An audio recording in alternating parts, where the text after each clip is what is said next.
На денешниот ден пред 68 години македонскиот народ го започна својот одлучен и победоносен од. Во Куманово и Прилеп пукнаа првите пушки како историски предизвик да се тргне во ослободителна борба против фашизмот. Борците денеска се потсетуваа на минатото. На 11 октомври 1941 година од Студена вода и Менкова колиба во борба кренаа два партизански одреди со 38 борци, слабо наоружани и неискусни во партизанското војување. Тие се судрија со бугарската војска и полиција и по кратка борба беа разбиени двата одреда.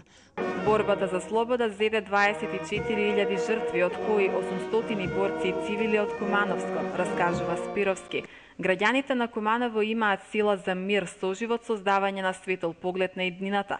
На тоа не научи нашата историја, а таквите пораки никогаш нема да се заборават.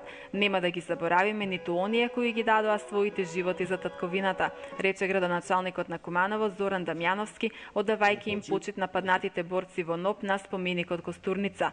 Делегација од локалната самоуправа, боречката организација, представници на политичките партии и невладини организации од градот положија цвеќе на споменикот во чест на празникот.